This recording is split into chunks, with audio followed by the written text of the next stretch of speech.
Brave Space podcast. Brave Space is a healing place for gun violence prevention professionals as well as survivors of gun violence. We are here in Chicago, and many people know Chicago as having a reputation for being one of the most violent cities in the U.S. But in the midst of all of that, we have people like Toya who have stories of resilience and hope, and we want to uplift some of those stories. So I have Toya here with me. Toya, do you want to introduce yourself? Hi, I'm LaToya Winters. Everybody calls me Toya. Born and raised on the west side of Chicago, in East Garfield Park, where I spent most of my life. Also spent a lot of my life in West Garfield Park as well. 36 years old, and yeah, I think I've seen every level of gun violence since I've been here. Yeah. Well, we're definitely going to talk about your experiences. And I always like to start off and just ask a question about like who you are, like as a woman, right? So Toya, I know you as Toya. We just talked a week ago, right? But if I knew nothing else about you, like how would you describe yourself to me? I would say I'm very family oriented. I love my community despite some of the bad, some of the horrible, some of the things that I'm not proud of from my neighborhood, but I definitely think there are so many people, so many things, so many organizations that bring us together and help us uplift one another in good times and in bad. Definitely this space that we're sitting in now, we're sitting in a recording studio. However, we're at Marillac House, which has been a beacon of hope in our neighborhood, East Garfield Park, for more than 100 years. Wow. And so I definitely say, if you know me, you know my love for this place, Marillac, my love for my family, my love for my community, my love for kids and families from my neighborhood and also beyond. Yeah. So born and raised here. We're at Marillac, it's called? Marillac House. We're Marillac St. Vincent Family Services. We actually have two locations. The one we're housed at is in East Garfield Park. We also have St. Vincent, our other location in the Lincoln Park neighborhood. Okay. So we are two entities under one name. We merged under one name a few years ago. But most people that are from the West Side area, they call it Marillac House. Yeah. So what do you love about your community? Like, what do you love about East Garfield Park? I definitely love that sense of family. You don't have to be necessarily related to, call people your cousin or call people, a sister. A lot of the families in our neighborhood, we call each other family. We may not be blood, but a lot of our ties, a lot of our bonds, a lot of our friendships actually lock us in and solidify us as family because we've grown to know that you don't have to be blood in order to be family to one another. A lot of the families in our neighborhood, we actually attended Marillac together or the neighborhood school Calhoun. I know my grandmother was one of the first black families in this neighborhood back in the 1940s. So a lot of people that weren't even blood have, ate at our tables, slept on our couches, have been fed, have been housed by my grandmother, have been loved by my grandmother who's no longer here. But a lot of the ties, a lot of the matriarchs in our neighborhoods have definitely made a lot of us family. Yeah, so your roots run real deep. Yes. Yeah, they run real deep here. And it's also kind of kept you staying around here doing the work. Is that right? That's definitely right. Though I'm not living currently in East Garfield, I'm always volunteering. I'm always coming back. I'm always still loving on the neighborhood and doing anything that I can to try to come back and give back to the neighborhood, to the kids, to the families, and to this organization. Yeah. So you said neighborhood and community for you is defined in part by family. Yeah. So tell me what life was like growing up. Like, what do you remember? What are some of your earliest memories of the neighborhood? So I grew up right down the street from Marillac. So I lived on Jackson in California. Marillac is at Jackson and Francisco. It's literally like a half a block away. I went to Marillac 6 out of 7 days of the week, every day after school, Monday through Friday. And on Saturdays, we had different programs, tutoring, volunteers, field trips, you name it. The girls in my family, when I was younger, we all came. The program turned co-ed over the years. And so then cousins and nephews and all of those got a chance to be a part of the programs. When I started growing in Marillac, I was 6 years old. My older sisters, older cousins, they were all going to what we call the old Marillac, which is now Deborah's Place. And they used to do all of these fun activities with the staff. Deanna Halligan, Maureen Halligan, and Ms. Grant were 3 heavy pillars in the neighborhood that were part of our program, which is called Hope Junior, growing up. And those were some phenomenal women in our Hope Junior program, but also a lot of women in our Project Hope program as well. And a lot of what happened in our neighborhood outside of Marillac wasn't always the greatest. The gun violence was especially high when I was younger, but it was more gang affiliated when I was growing up. And so when gang members were having, you know, rivalries and, you know, issues and wars and all of that, a lot of things were really strategic. So they would clear the streets. You know, women didn't get hurt, children didn't get hurt, you know, elders didn't get hurt, innocent people didn't get hurt. But a lot of that I've noticed have changed over the years. So a lot of the kids that I work with, that I've worked with over the years in Marillac, a lot of them have seen, you know, friends go. I've seen some of the kids I've worked with be killed from gun violence that have grown up in Marillac. And so just watching how things have gone from my early childhood to looking at the kids that I've worked with, watching them grow up, it's completely different. Completely different. Yeah. So when you were 6, you started coming here to Marillac House. What made you first come here? Was it just to participate in the programs? Was it to get away from just like what you saw in the neighborhood? So technically I wasn't getting away from, though Marillac is within, you know, kind of in the middle of some of the things that have gone on, the people and the place is well respected in our neighborhood. And so when my older sisters and cousins would come home from Marillac and just talk about all the fun stuff that they were doing, the younger kids in our household, because we were primarily raised by our grandmother, you know, we wanted to know, well, why can't we go? We want to have some of that fun. You know, we just were kind of sitting in the house and, you know, kind of doing nothing. And so one day when they came home from like a field trip or what have you, they were brought home by Deanna, Miss Grant, and Maureen. And we were asking them, you know, can we come to Marillac? Can we come? And this is like 3 or 4 younger girls in our family, myself, you'll hear me interchange and say cousin and sister. So some of my cousins were biological cousins, but since we're legally adopted by my grandmother, we're legally, you know, siblings or what have you. And so when we would talk to them, like asking, can we go? Can we go? We want to, you know, we want to experience some of this. We literally just kind of started going to the program. So they literally had 6 to 8, you know, girls in our family in this program. And they were, you know, exposing us, giving the exposure to, you know, just positive things in the city so we could be exposed to the negative, so we could be exposed to positive outside of our neighborhood. So whether that was going to downtown Chicago, taking field trips, you know, to Michigan, going to the aquariums, if you name different things, we've had that exposure, you know, through the program and support of Marillac. Yeah, nice. Hey, buddy. You okay? Can I get sugar? Okay. Okay. You want to go back over there by Melody? So do you remember like what age you were when you first started to notice that, okay, they're clearing the streets, that means something? Did you know what it meant? Do you remember what age you were? I definitely would say, I know that I was younger than 10. I want to say maybe somewhere between 8 and 10, but I definitely understood exactly what it meant. I have a really big family. Yes, some of them were definitely involved in some of the gangs in our neighborhood. My brother being one of the biggest gang members that I've ever known about throughout my entire life. And so I would often hear conversations, but I definitely know as I was growing and understanding more, yes, when you hear gunshots, you get down, you get away from the doors, you get away from the windows. That was always something that was taught to all of us. So no matter how young you were, I was old enough to understand what that meant. I know that meant, you know, shooting outside, away from the doors, away from the windows, stay down, stay down, stay down. And that was always something. And even if we were outside playing before something was going to happen, go home, and go home fast and stay away from all of those things. And so, yes, I had to learn a lot of things about the streets, about gangs, about violence early on. But rather safe than sorry is honestly how I see it. Like survival. Yes, really. It was definitely survival skills. And I'm glad had to have known some of those things because I'm pretty sure because bullets have come through our doors. You know, sometimes I remember that, you know, as a kid. This one hole that was in the door for just a long time, and that was just often like a vivid, you know, a vivid memory from my childhood. It was a type of survival.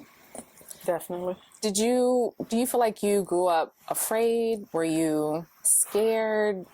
Or did it just seem so routine that you go back to playing, like you get down? Like, tell me about that. So definitely during childhood, I was definitely afraid. I was definitely scared. There was definitely a large fear. I also think there were some times that I think because I was raised by my grandmother's two God-fearing women, I just always like prayed. Like I prayed, like I was, you know, always thinking like everything will be okay. Everybody's going to be all right. Even as I think about it now, sometimes people weren't all right. As I, you know, think about all the people that are, you know, no longer here. My brother being one of those. But I definitely think during childhood, being so young, I was definitely very timid. It was for sure something that that would never leave me. Something that always had me kind of on the edge, kind of shaky. Things were, you know, pretty rocky. But something in the back of my mind back then, and as I think about it now, like, ooh, how did you, you know, kind of how did you get to this point? Yeah. Sometimes I don't know, but then sometimes I can smile for those two women that really, you know, just instilled something within me and helped make me to know that things were going to be okay. What age were you when you first lost someone to gun violence? I want to say, so 1997, I was 8 years old when you know how to skip it, Joya. 1997, March 28th, 1997. Two boys from our neighborhood, Marquell Brent, who his nickname was Ray Ray, and Frank Roberts, whose nickname was Weepy. And definitely Weepy was as close as family. All of our families grew up together, like I said, in our neighborhood, but Frank's family grew up next door from us, so our families were very close-knit. I actually call his mom aunt. They were two 16-year-old boys that was killed in a drive-by, kind of right off the corner. So we lived two houses off the corner, and there was a store on the corner that was pretty well known and popular in our neighborhood, and they both actually lost their lives to gun violence at the age of 16 in a drive-by shooting. Oh. And that was the first thing that I remember. And that year, I want to say, is when tragedy just kind of struck. Two young guys who were 16. Two 16 were killed in a drive-by shooting. A drive-by shooting, yes. Do you remember, like, what your thoughts were at that time? Like, how you felt? Was it the shock of it? Like, what was it for you? I think the only thing that I can remember, and not remember as much with this vividly as I do with other events, but I just do remember how sad my neighborhood was. And even in my adulthood, being, 36, when I have to think back to every encounter, every connection, whether it's directly or indirectly, that I've had with gun violence, which continues to just rapidly, the number just rapidly goes up, I feel like every second. But this one, I just remember like my neighborhood just being so sad, like two innocent boys. More and more, I feel as though my neighborhood was just slowly but surely just getting hit, literally every which way. So you remember the neighborhood being sad? Yeah, I just remember our neighborhood just almost like a black cloud over it. I guess that's the best way to describe it. It wasn't just, one person hit, or it just wasn't just, people injured. Like two young boys lost their lives. And I feel as though, like, when I have to think back, that's the earliest, being that young too. You said you were 10? No, I had to be 8. 8. I had to be 8. Okay. Yes. Yeah. 8, especially, like, just thinking developmentally, 8 is around that age, like, you can clearly remember details about a thing, or because of how traumatic it is, you might even just block it out, right? So you said that you don't remember all the details of it, but you remember the feeling, right? Yeah. Like how the neighborhood was. I for sure would never forget how our neighborhood was. Though I was young and didn't understand everything, I was able to put enough, like pieces together. Like I knew something bad happened. I knew exactly what that was. I knew how these families were affected. There are people in the family, and I'm probably the same age as different people in the family. And so, seeing like my friends and or these people that we call relatives, not by blood, obviously, as I stated, but just by our connection, just by our love, just by our support, for one another and our families. Our neighborhood almost had like just a big dark cloud over it. And I know that there were so many unanswered questions at that time. And even now, I don't even know, how many of those, questions have been answered all these years later, because so many different things have happened to so many of our families. Yeah. Did anyone sit you down and just have a conversation with you about it and say, like, very clearly, this is what happened, this is the reasons why, this is how we even like heal as a community? Like, were those conversations ever had? No, I definitely don't think that there was a conversation had, after that loss that our neighborhood took. I just think that after different losses and after different, depending on how close they were, conversations that were had or counselors that may have appeared at the schools or support that we received from Marillac, a lot of those things slowly but surely started to happen with different losses that we took in our families, directly and or throughout our neighborhood. And so having the support of, Marillac, but then also the staff at Calhoun were very supportive, as well as different families in our neighborhood took, some of those gut-wrenching, punches. Yeah. Do you feel like you got the support you needed at that time, like looking back, or did you need more? I would say with that loss, it wasn't as much, for me, but what I wouldn't know what was upcoming for me in that same year, my family ended up needing to get, a lot more support due to the losses that we ended up taking that year. And so I feel as though for me, especially going into the field that I chose to go in, get my master's in social work, I wanted to do, more mental health support, more counseling, more therapy. I wanted the people in my neighborhood, I wanted people that look like me to see someone doing the work, because I wish that there were more of me back then when I needed it. Yeah. And I love that point you made too, because essentially what you're saying is, at 8 years old, you heard about these two young guys who were killed, and you still, even though it wasn't maybe as direct as some of what you experienced later, you still could have used some therapy or some even grief counseling, right? Because as you now know, like later things happen, and maybe having that support would have been beneficial. Yeah, and even though, like I said, though this loss didn't directly hit my family, yes, a lot of the boys in my family especially were impacted by it. These were two boys that a lot of them were very close to, people that we saw, as connected to them. These are people I saw, on a day-to-day basis. Someone that, whether they walked me to the store or walked me home from school, whatever that may have been, all of us were connected in some way or another. Right, for sure. Yeah. So you were 8 years old, two young guys get passed. What age were you when you experienced the next loss? I would say now that loss, as far as loss in general, after they were killed in that drive-by shooting, my family had 4 losses that year. Wow. So 2 months later, not barely 2 months later, our house burned down and 2 of my sisters actually died.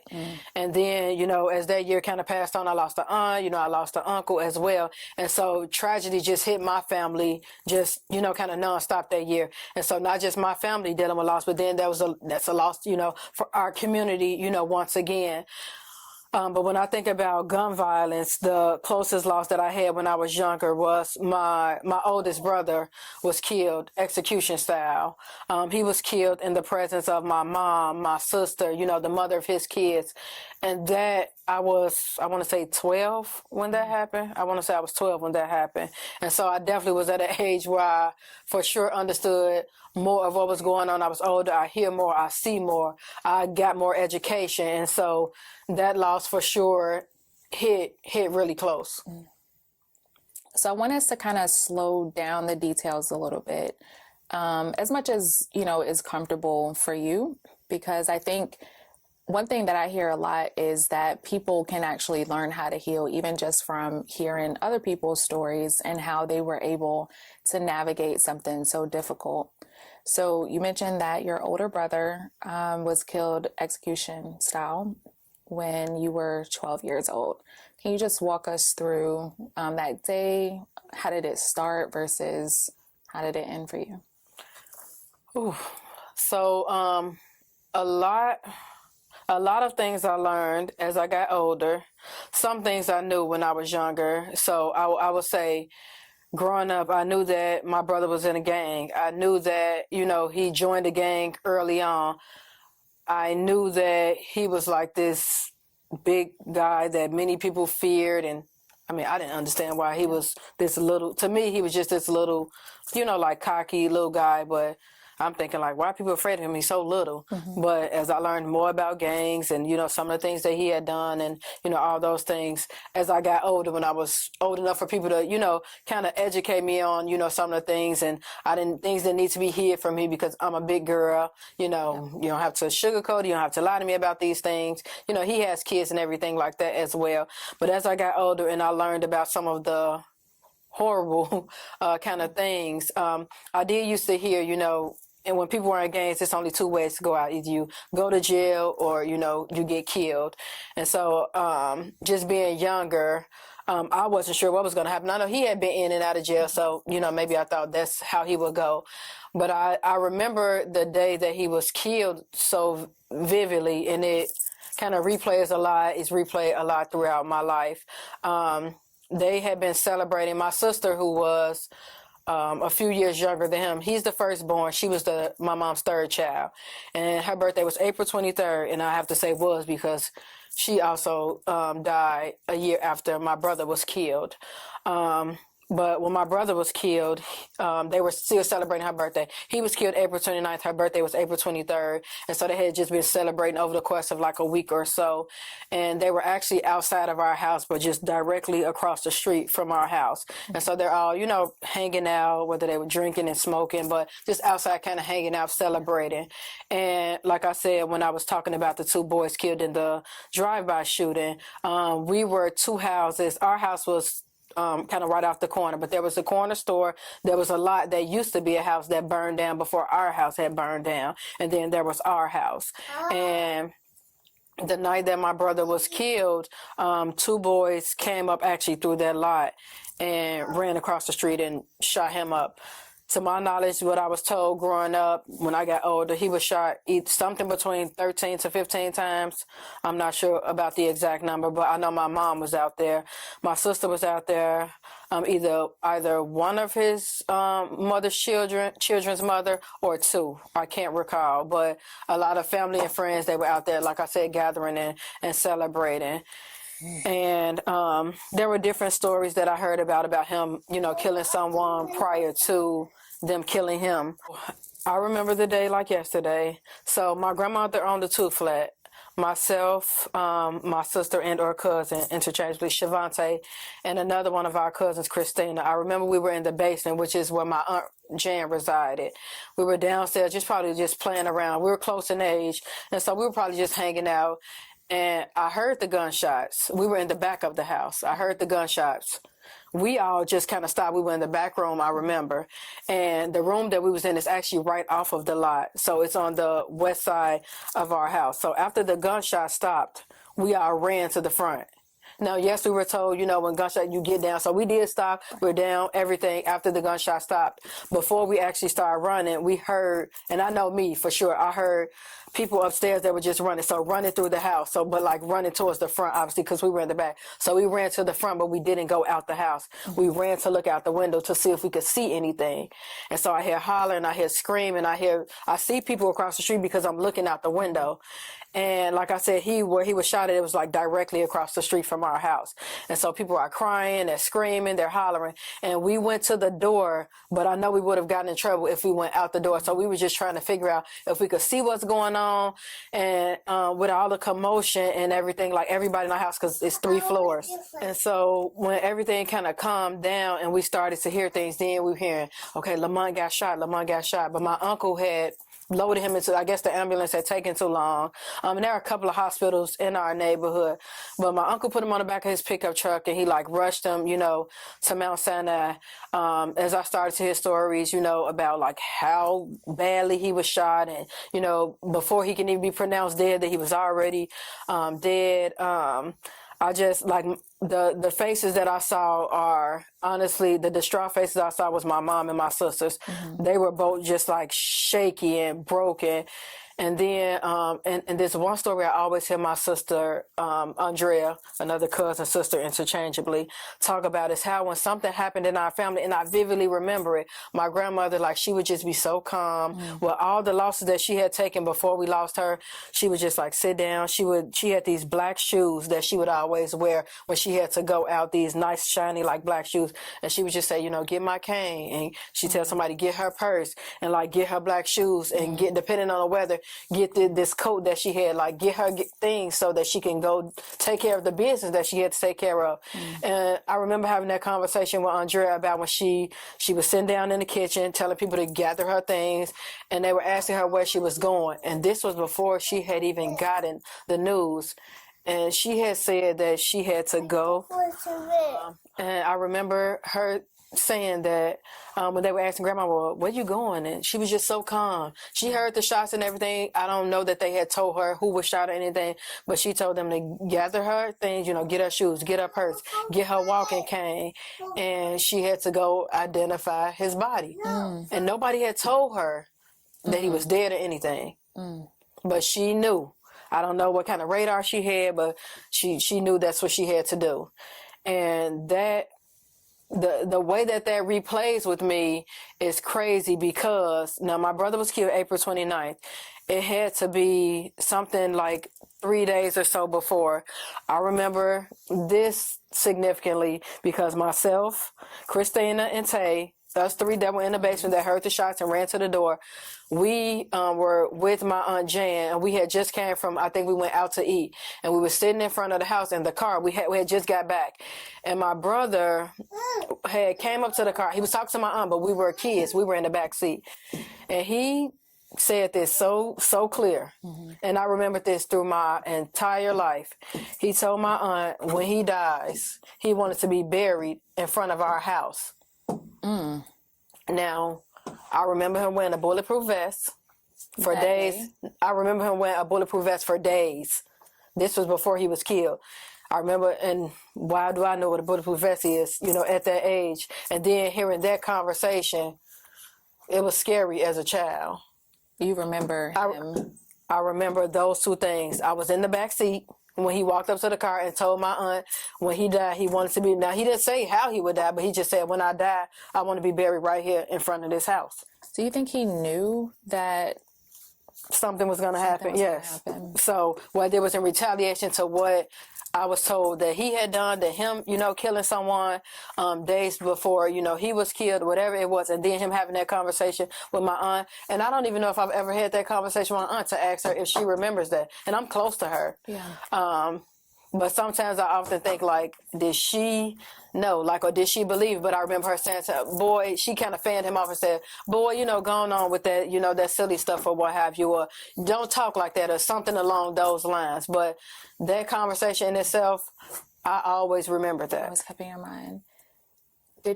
Was he wearing a vest the day he was shot? I doubt it, because I believe he took a lot of shots here. And I remember, his service and everything, and it looked just like him. But I believe a lot of his shots were taken here in this area.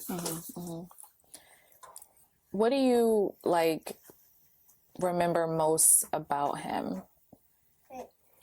I remember him. So we were 10 years apart. I was born in 1988. He was born in 1978. So he was the firstborn. My brother Curtis is right behind him, and then my sister LaShawn. I always remember that I felt like my brother was just too hard on everybody. I remember not really liking him because I just felt as though like he was just too tough, like, he was mean and things like that. We were 10 years apart, so I didn't have a close relationship with him, but I also felt like I didn't really want to have a close relationship with him. Sometimes kids, like, they can understand, like, tone and conversation. Yeah, I'm working. I need you to sit down and be quiet. Get a little clingy. Yeah, I needed you to be Look quiet. at that pretty. I need to work too. Yeah, you want to work too? I told him I Yeah. was working. He said, He was fine until he And so, yep. Mm-hmm.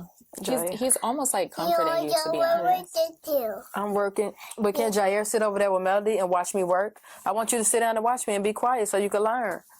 So growing up, for the most part, a lot of with my brother, I just felt like he was extremely like tough. He was just tough on everybody, and I didn't like that. I guess being a little sister, I felt like he should have been soft a little bit, and so I never felt the need to really develop, you know, a tight relationship, a tight bond with him. Though we're 10 years apart, I still felt as though I should have been able to, you know, kind of confide in him or feel protected and everything by him, but I never felt any of that. What do you think he was angry or upset about, or why do you think he had to be so tough? I think a lot had to do with the street life that he had. Like I said, I think he joined the gang when he was an early teen. And so that was where he spent a lot of his life. I disagree with when people say, yeah, I know that sometimes when people go to gangs, they're looking for love and, you know, support and all of those things. I think he may have, you know, had different reasons, because my grandmother, like, even with our mom's, you know, struggles and the hard life that she had, one thing about it is she always, you know, tried to make a way for her kids. She always fought hard, you know, for her kids. She always sacrificed for her kids. And I feel as though him being the firstborn, he should have had that, you know, kind of that bigger connection, because you didn't have to share her, you know, with everyone else or what have you. But choosing the gang life and choosing it at a young age, even, you know, having our grandmother as a huge support, I think it was just something that he chose to do. Do you think maybe it was the friends he was around, or? It could be friends, community. It could, you know, it could just be the mentality that he had. It could just be something that he really wanted to do. Yeah. So it was hard to develop a relationship with him. Yes. Because of his lifestyle. Yeah, his lifestyle definitely played a huge role. And so I think for me, only being, 12 when he was killed, I didn't take it, you know, as a big loss. Like the loss for me, the biggest loss that I saw was, you know, my mom lost, you know, a kid. And then for what she ended up coming up against, and that was actually kid number 3. Yeah, so my heart hurted more for my mother. Yeah. Do you remember, like, in the days after your brother was killed, how was your mother? Like, was she able to talk about it? Was she? I definitely at that age and around that time, I definitely didn't talk to her about it at all. Just being I think for me, being young, I wouldn't have understood the pain. You know, she had 2 other older kids that, you know, probably would have had that conversation, you know, with her. But I do remember, I know that her coping mechanisms weren't, you know, good. Losing 3 kids For sure. is just, I mean, I couldn't imagine. For sure. I couldn't. And my mom definitely, I tend to say, when I lost her, I tend to say that she died from partially like a broken heart from losing 4 kids. Yeah. And you said she passed a year after. No, my sister died a year after. Your sister. My oldest sister that was out there when my brother was killed, she died a year after my brother was killed in a motorcycle crash. Is how she lost her life. So that's 4 children. 4 children. Yep, 2 together and then 2 back to back, a year apart. Yeah. Did your family, like, did anyone offer therapy? Did anyone offer grief counseling? So we had a lot of, when tragedies happened, and how I saw CPS is when a tragedy happens is when we had someone there to talk to.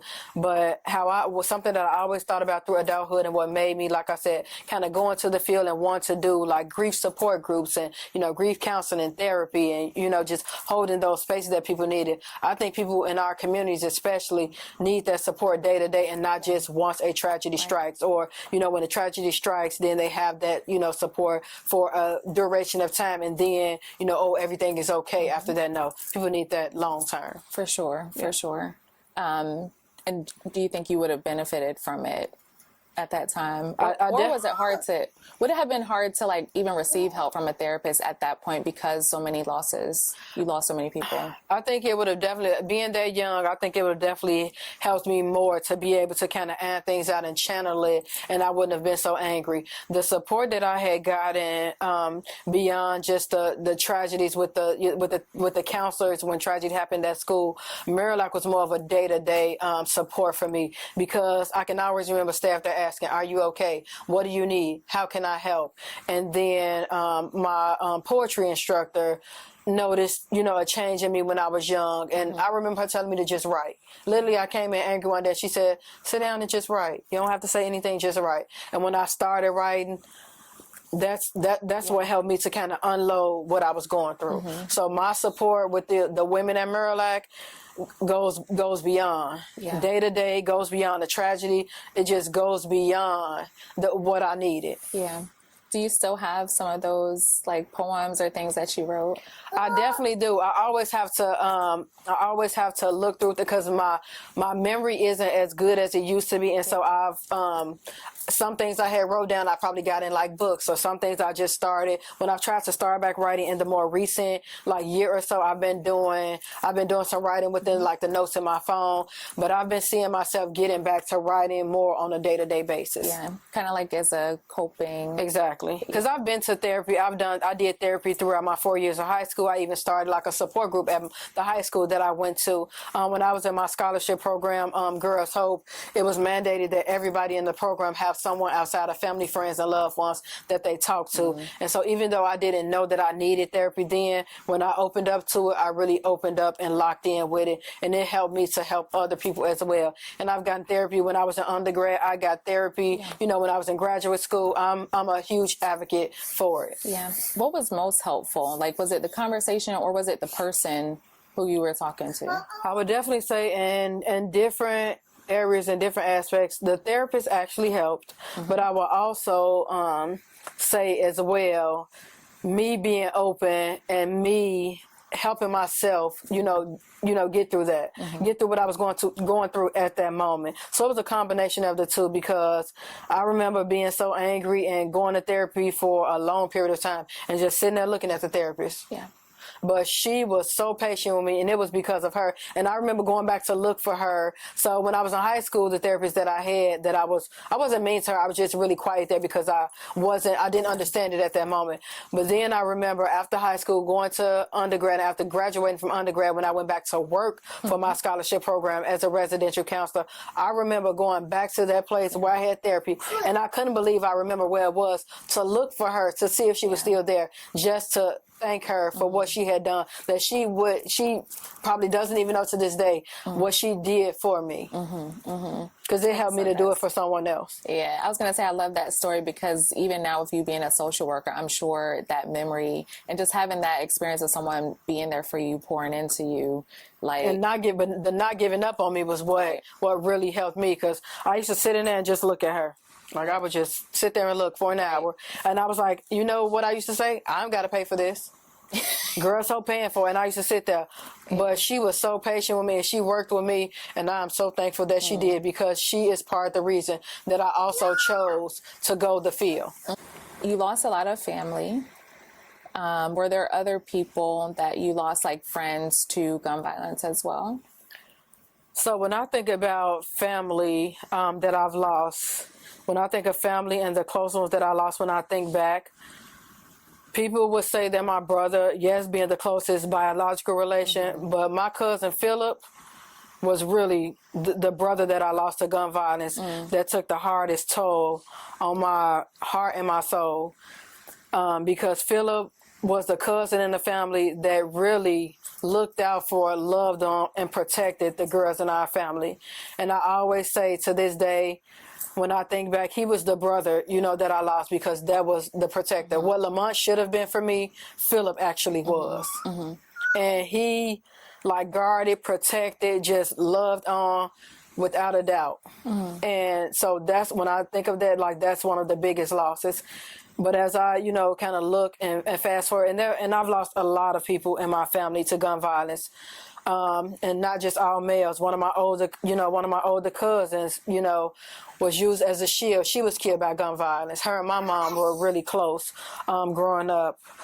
Some of my younger cousins, DeAndre, we called him Man. He was the little boy. The younger boys in our family were always like protectors. I felt as though they kind of followed the footsteps that Philip had. And Philip, being an older cousin that protected, he left that with some of our younger cousins. My little cousin Juan, who was a more recent loss in the last couple years. Today is actually Juan's birthday. So it's crazy how when we were planning this, with you being here this week, and I'm like, oh, Wednesday, Tuesday, Friday. Yeah, and I was like, Monday. And today is Juan's birthday. And he was a little cousin that was, protective as well.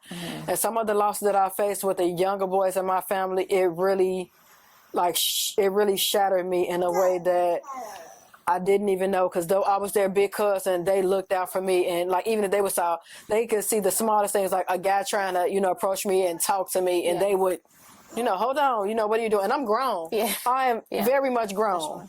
But they never saw it that way. They always felt like it was their duty to step up and take care of the women in our family. And I know that was something that they really inherited from Philip. And when I think about it, like the close bonds that we all had, I'm just forever grateful for the relationship, the bond, and all the memories that I have with so many of them. Yeah. Do you ever feel like desensitized to gun violence because you've experienced so many losses? Yeah, I've definitely felt like numb to it. I always hate the fact that I say that. I feel like it's become, the norm, and I mentioned it in like one of these poems, and I don't remember the poem, but I always remember like how I started off. At 17, I've seen more dead bodies than a mortician. As sad as it is, it's like in my neighborhood, as sad as it is, gunshots are like part of the norm. It's like hearing like the ice cream truck or something like that in the summertime. And when I think about when I was writing that poem, I think about the fact of like, we've made this like so regular, because it's like when in adulthood. Now, I told you when I was a kid, when I heard gunshots, you get down, you get away from the door, you get away from the door. When I hear gunshots now, I may pause, but I'm going, especially if I'm at home, or like if it's a summer day and I'm in the house, but I know like friends and family are outside. If I hear gunshots, I'm going to the door. I'm not getting down. I may pause. Is that gunshots or is those fireworks? Right. But I'm going. And that's like, I don't get down. I'm not, like, I don't do what I used to do as a kid. And it's a norm, especially like in the summertime. We know in Chicago, gun violence heightens in the summertime because people don't know how to act and, all of those things. But I hate to say that I'm desensitized. I hate to say that, it's a normal, for me. I hate to say that. I hate to feel like that. But in reality, it's exactly what it is. Yeah.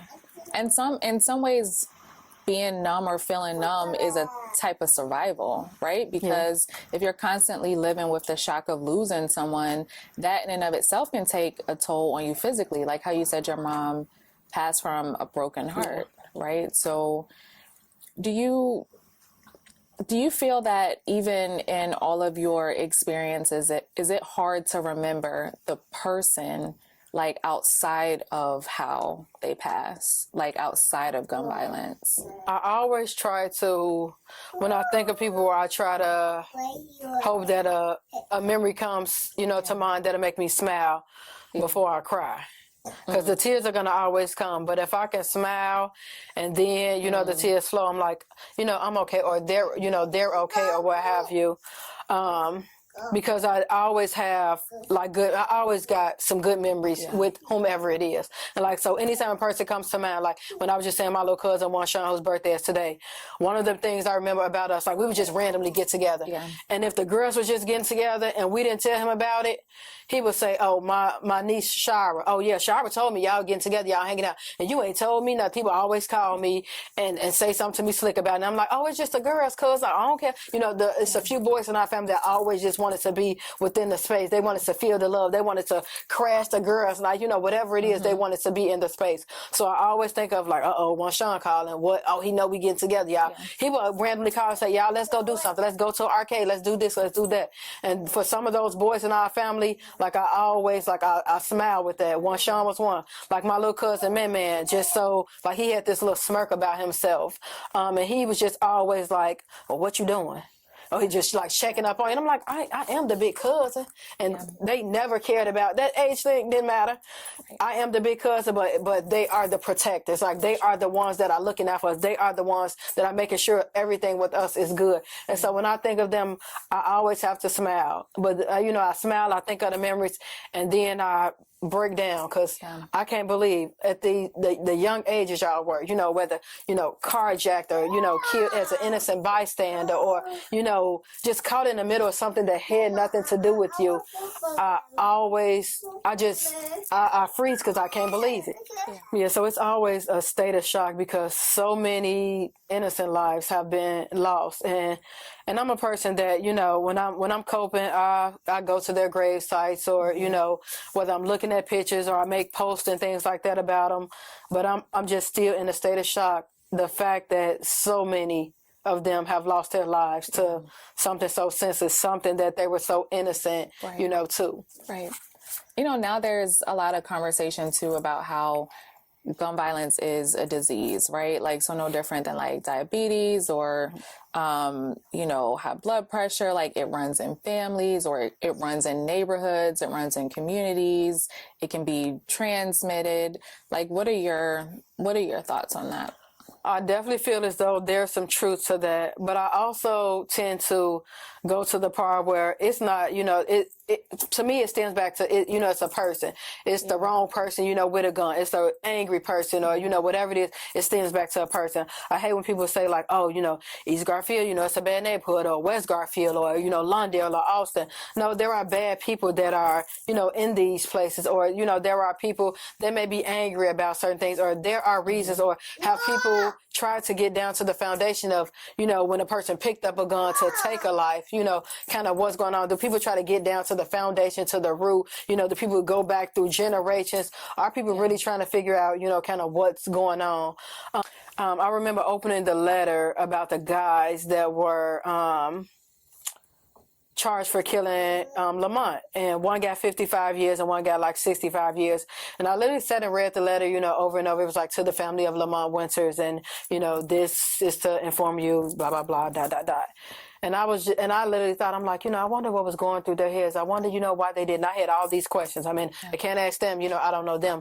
Can't, you know, but it made me think about, I wonder what was going on through my brother's head when I heard that he killed this person, he killed their dog, or he went in the house and he tied these people up, like just the horror stories that I've heard. And so one thing I can say about me is I've never tried to like, and I know that there are some innocent people in my family that we've lost that I know were absolutely innocent. And then I think of my, you know, my brother, this big time, you know, like gang member who so many people were afraid of, etc. But I've really tried to put myself in other people's shoes in so many situations. Say, I wonder what was my brother thinking when he did this. But I wonder, you know, what were the people thinking when they, you know, did this. And I don't try to play like the innocent role and, you know, anything. I just really try to really like take myself out of my element and put myself, you know, somewhere else, because I know that some people probably don't try to do like what was going on that led up to, you know, like that event or what have you.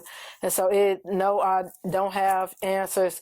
I wish I did have answers, but I do hope that, I just always hope that things continue to get like solved and people continue to try to think first before you act, and, you know, so many different things, because innocent lives taken and like families grieving, and grief never stops. And it's just like a cycle that repeats itself, and I really hate it. When did you like decide to become a social worker? So when I decided that I wanted to study social work, so honestly in childhood, so I'm a ward of the state, legally adopted by my paternal grandmother. Like I said, and both my grandmothers raising me, both my parents were always around, but it was my grandparents that made sure I was good. I just remember like the social workers, caseworkers, you know, coming in and out and learning about what I learned about DCFS, you know, over the course of my life. I said something in childhood, like, I want to make sure I help people. I want to keep families together. I want to bring back the kids, that should be with these time members. I want to help kids get adopted. And like, there were all these things I said in my childhood. And in undergrad, I studied sociology, and I got a minor in family and child studies. But I knew that I wanted a master's degree. And looking at the different like avenues, I knew that the social work area was where I wanted to go. Being raised in East Garfield Park, but being a part of Marillac and seeing what they do as a agency, serving from, birth to senior citizens, and just being the pillar in the community, being that beacon, being that hope, being that light that they are for the community. Marillac was really a lot of the reason, especially the staff that I've grown up under, Deanna Halligan, Maureen Halligan, Ms. Grant, the Project Hope staff, and just our youth programming overall. They were the reason, and they helped to steer me in that direction. And I knew that social work was for me. I knew that I wanted to do so many things, so I didn't want to have to be forced into one area. I wanted to keep my hands in a few things. And so me doing the grief support groups, with mothers who've lost their, lost children to vehicular homicide or vehicular violence, but also homicide as well. I was doing that, for years, but then also, providing therapy as a mental health clinician as well. And I wanted to make sure that in as many areas that I can help, I wanted to do it, whether it was with children, whether it was with adults, whether it was with the family holistically. I wanted to make sure that I kept my hands in community, because that's where I got my vision to do the work that I wanted to do. For sure. How do you think your experiences influence like how you provide therapy? And do you provide therapy for people who have lost people to gun violence? So when after I graduated with my master's, I started working as a mental health clinician. When I started doing the work, the summer that I had started, I lost, I think, 3 friends that summer to gun violence. I was like, hold on. So as I was working with my clients, I was battling my own. And it was the hardest thing in the world. So I did the mental health work full-time primarily for about a year. And then I started scaling back a little. But with my organization, we provided free therapy. And so I knew that in my community, I knew how bad we needed. I knew how hard I worked in order to provide the work, in order to be one of those people that when people are walking in, they want to see someone that looks like them. So I kept pushing and everything. And even when I scaled back in that role, I still stepped up in other ways to still provide the work in the background. And so even to this day, I'm part of co-facilitating a grief support group. The moms are primarily from the West Side area. And these group of moms are so powerful. They're a mighty force. Yeah. And when I first started with the group, when I was co-facilitating, I didn't tell them that I was a grieving mother. So they were really getting on me about that. I lost my young son, not in the way that they'd all lost theirs. My son had really bad seizures, so medical issues. But I always kept that in the background because I said, I'm here to support you all. And they were always making sure to, encourage me, like, you still lost a child, you still a grieving mom, etc. And when I became the facilitator for the group, we all made sure to rally and just, connect and, help to bring other moms in the space that may need the support as well. And even fast forward all these years later, even though I'm no longer part of the organization that connected me to these moms, I still, in my free time, is still connected to the group, and we still engage and we still are there to support, one another. It's called the Mother's Healing Circle. And Sonia Henderson, who's this phenomenal woman that I met back in 2019, who's done some amazing artwork around the city of Chicago and beyond. She has been such an amazing asset, and she is really a force behind the group. But Suzanne Zohara Chopra is who introduced me to it and who I met at the organization. And the 3 of us together have just done some phenomenal work. And it's because of those things, that even if I'm no longer a part of something specifically, I want to still make sure that I'm engaging and also connecting. I still connect other people, you know, to the organization, but encourage therapy as well, encourage support groups. And I'm also still in the midst of wanting to, in the new organization, you know, that I'm a part of as well, just trying to always encourage, you know, supportive spaces individually for the kids, because kids experience trauma and they're the ones who need that support. I can speak from firsthand experience. When I was their age, 7, 8, 9, 10, I was going through some things. Did somebody ask me, you know, how could they help? Or, you know, do I need something? Yes, people at Marillac, but I needed something even in addition. And so I'm a huge advocate at getting the assistance for the kids at a younger age. And if I can start these groups and these sessions and small groups with these kids to encourage them to step out their comfort zone as they get older, of course I would do that. If I can help pull in parents to do some family therapeutic work, of course I would do that. If we can do these freelance groups for free in these neighborhoods that are affected highly by trauma, absolutely I would do it. Sure. If I gotta stay at work, you know, late at night to be able to support these people, absolutely I would do it. Someone did it for me as well. Yeah. A lot of people might hear like your story and then even know that you're actively doing therapy now as a social worker. They may be wondering, like, how do you keep yourself balanced? Like, what or who is giving you hope to keep going? Yeah, so I would say even though I'm not doing the day-to-day work as heavy with providing therapy, I'm always doing it in smaller sessions, whether it's, I work at an organization called Kids Express where I'm the senior site director. And so I work with kids, primarily kindergarten to like 6th grade, I'm still always doing things at Marillac. I have so many different small settings in which I get my hope. So I told you I'm a big family person. On my mother's side, the Winters family, we have what I love that my niece calls us the scoop. My niece calls us her scoop, so we're her go-to, this little scoop. So it's a group of us. It's sisters, cousins, nieces, you know, aunties, whatever it may be, but it's a group of us women where we rely on one another. We are their shoulder to lean on. You want to laugh, you want to talk, you want to cry, you want me to just sit there and look at you, I'll do that. Whatever you need, you know, we can do that. I'm close to people on my dad's side as well, but I would definitely say it's the group of us on my mother's side because we are the ones that experienced a lot of that trauma together. It's really like what we say, it's us against the world. A couple of the boys in our family call us the go-getters, the doers, like we get it done. And that's what they say about the girls in our family. But I also would like to say my son's father, he is a huge support as well. My stepmom, I love her wholeheartedly. Like my dad, I have a lot of people. My brothers are my heart. I would definitely say my brothers are the boys. I have little cousins as well that are my go-to, but my grandmothers, who I lost my maternal grandmother my junior year of high school, and she's the one that primarily raised me, even in connection with my paternal grandmother, who I have been with the last probably 15 plus years, and I just lost her back in September, and that loss was like losing my mom all over again.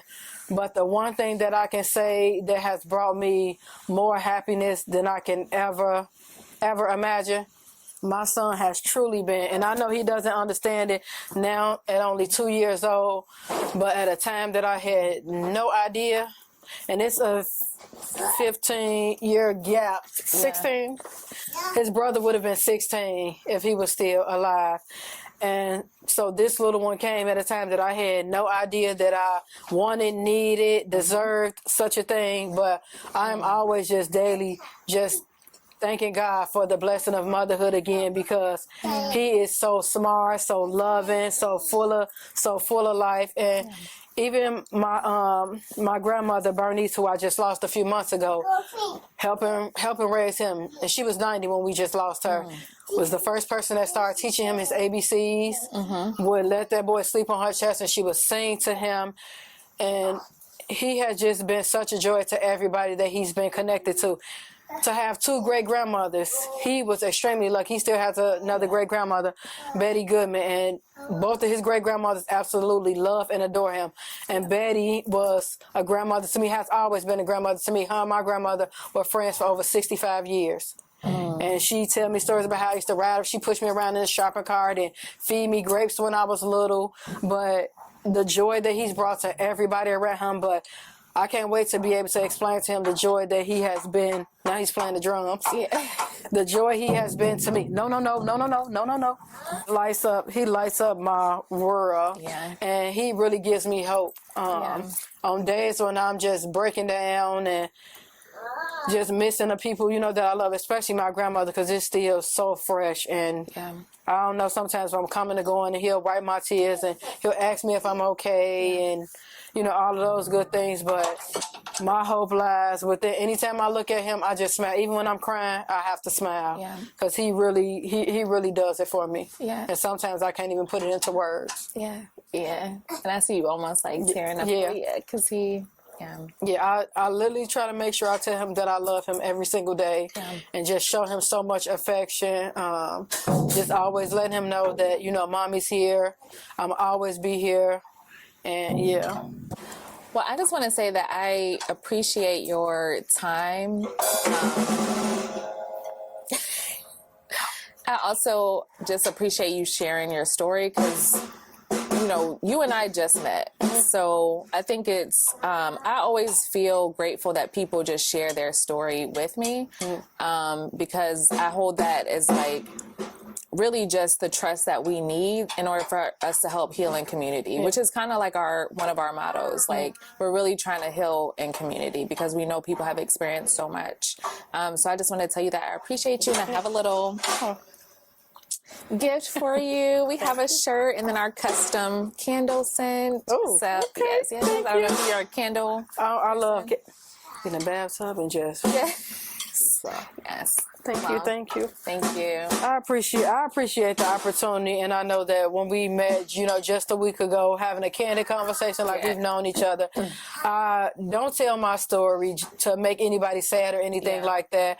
I hope that in telling my story, it touches someone in a way that it helps them to heal, to tell their story, to unload, some of what's hurting them, to have someone walk that walk with them. I haven't walked this walk alone at all. I've had a village that has helped me through this journey in life, and I appreciate every single person that I've connected with. I know you were introduced to me by Melody and I met in high school. I wasn't the nicest person to her in high school but grew to love her and stayed connected to her over these years. And I always tell people when I talk about her, I say that she's family, and I feel as though everybody comes into your life at a time and within a place and a space, and you may not know. I didn't know then that I needed the people that I had then, but glad that I stayed connected with them, and they've walked this walk with me on so many different levels. And I always try to tell people, but show them my appreciation and love for them. So I hope that I inspire someone, in some way. And I always live by the quote that I aspire to inspire before I expire. And that's something that I try to, just take with me day to day in my living. And I really do try to live by it. So for sure. I hope that it's, working. Yes, for sure. For sure. Thank you so much for sharing and for your time. Not a problem. All right.